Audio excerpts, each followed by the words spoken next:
People who are just starting out in belly dance and taking their first few classes often end up feeling pretty frustrated in their first classes or their first year or so of dancing. They can feel like they're not getting better and they're stagnating and feeling stiff for a long time. But as somebody who's taught and watched tons of dancers evolve around the world, I can tell you that usually there's a few key factors that are holding students back from that beginning level. And there are some tips that if you have them, you will most likely move faster through your training, absorb movement more quickly, and feel actually comfortable dancing.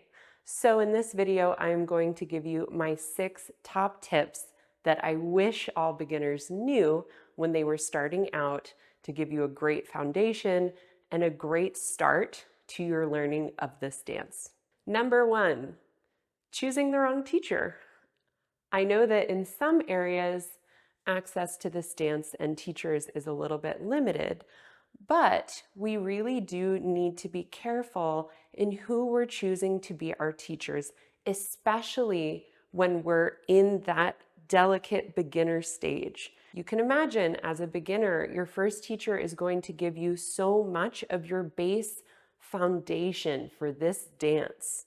And if they aren't setting you up with a good understanding of your body, of the music, of the cultural context, you're going to have to play a lot of catch up later and fix a lot of physical bad habits, let's say, later in your dance. So choosing your first teacher is very important. And here are a few red flags and green flags to look out for. My biggest red flags in dance teachers in general, but especially for beginners, one is the I know everything teacher.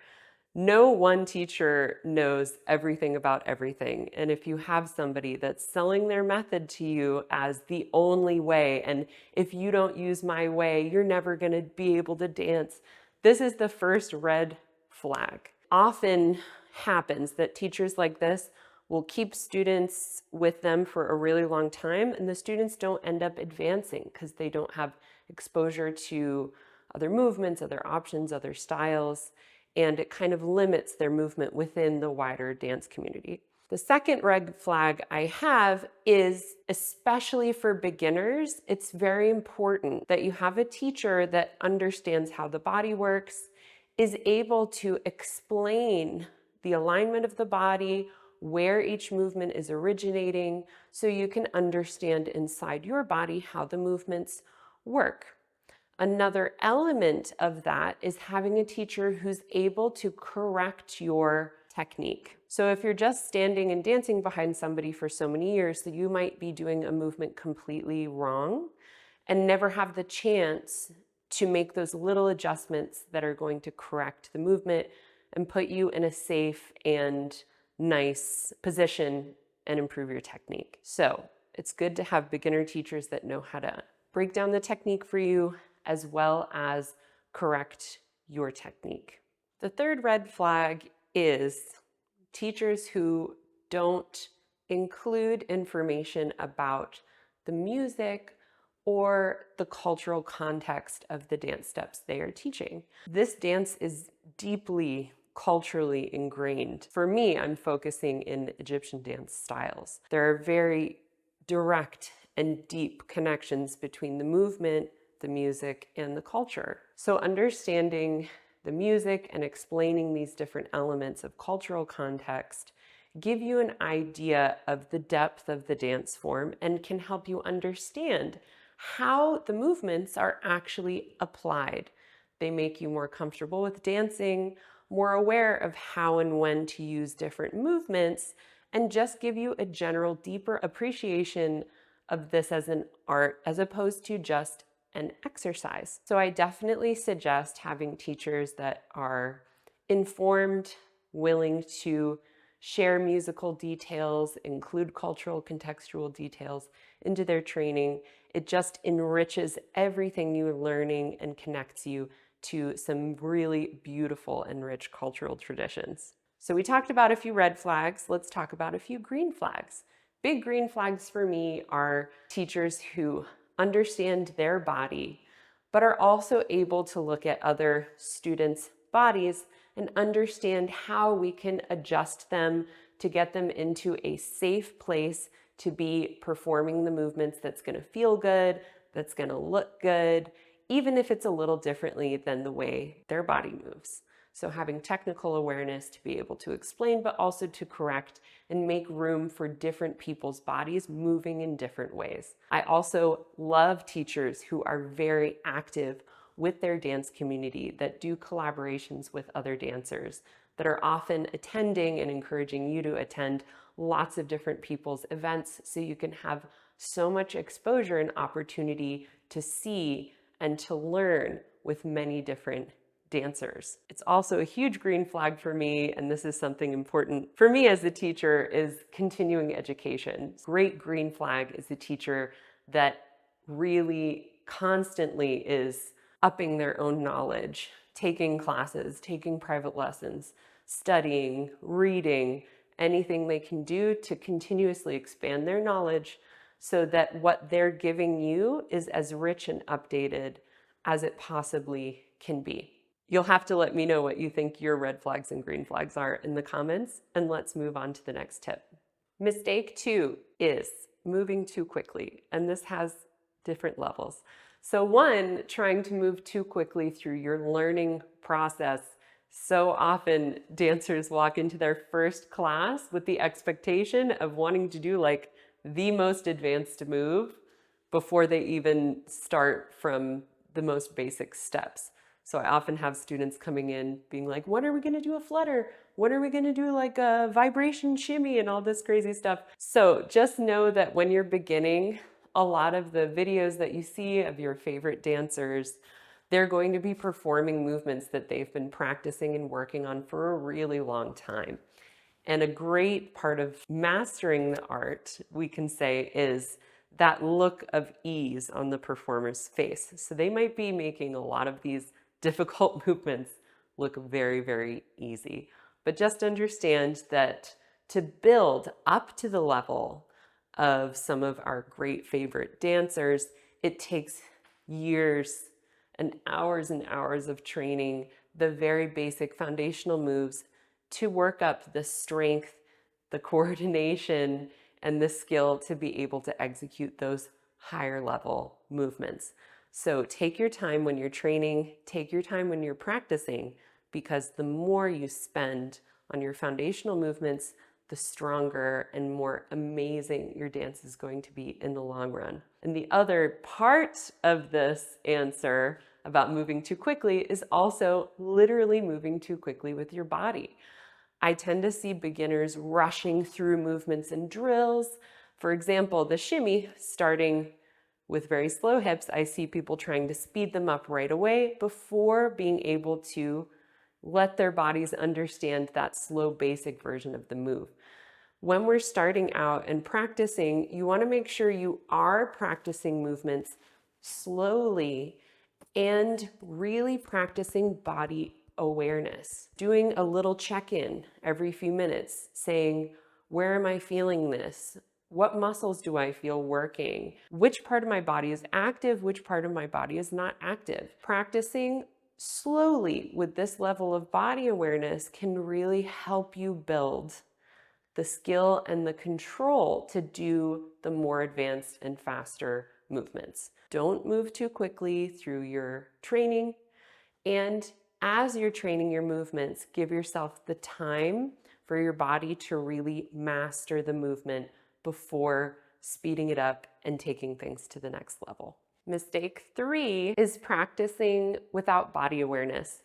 It's very normal when we walk into class the first time and the teacher is in front of us for all of our attention to be on the teacher and we're just kind of trying to follow along. When we do this, our attention is completely outside of our body. So we're not actually feeling the movements that we're doing. We're not consciously moving and making those mind-body connections that it takes to really gain control over your body. So as you practice, as you're in class, you want to do those check-ins with your body.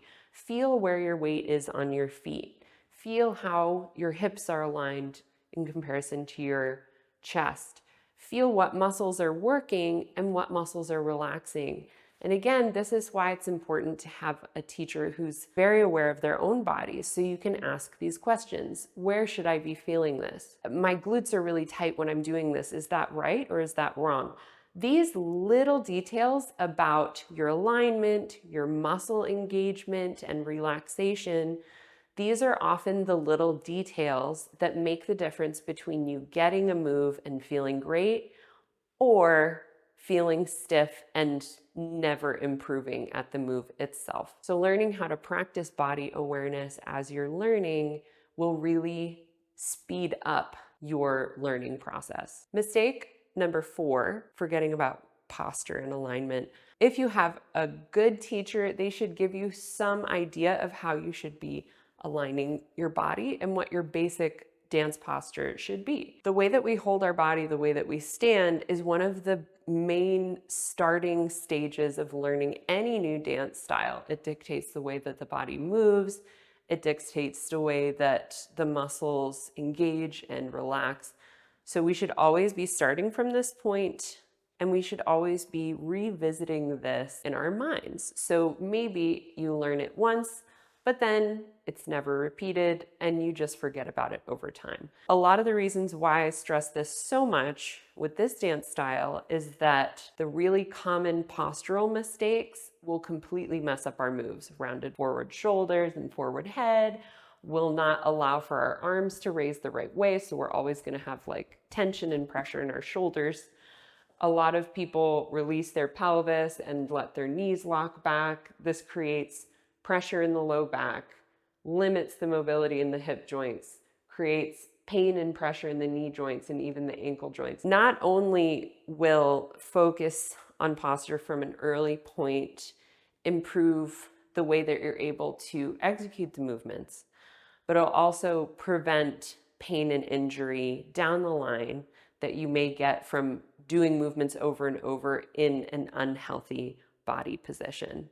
Mistake number 5 is not using the arms and not connecting our movements together into a full body dance. I notice, especially in the West, when this dance is taught, it's often really isolated into the hips, which I understand. A lot of our main movements are here and we want to move here. But the problem is when everyone's practicing in this position for the first few years of their dance. So what happens is people, when they start to get on stage, they have very stiff arms and upper body, and they only ever move like this. Make sure, even from step 1, that you're letting your arms move as you dance, that you're changing positions with the arms as you change movements with the body, so that you're used to moving your whole body in the same time.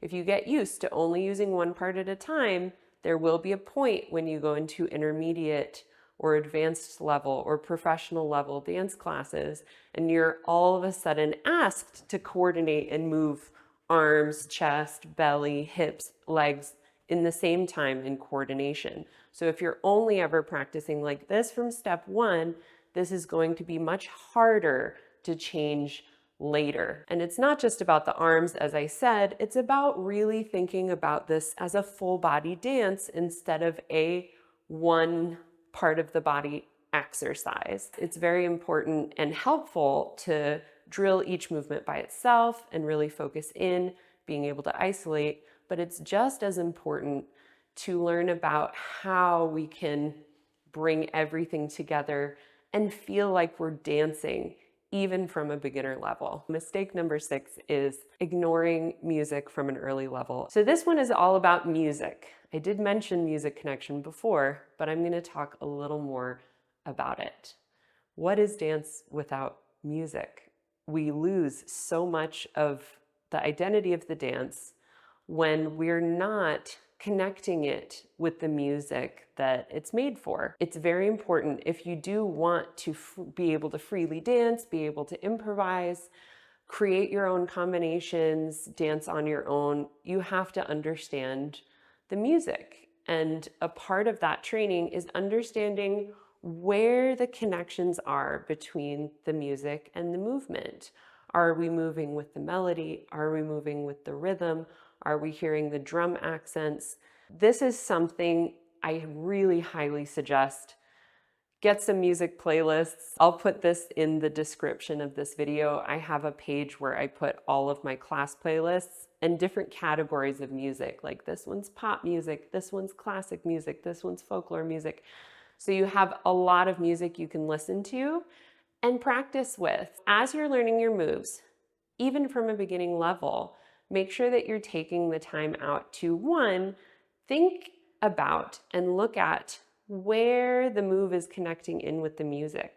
When you watch your favorite dancers, look, are her hips moving on the beat or are they moving on the melody?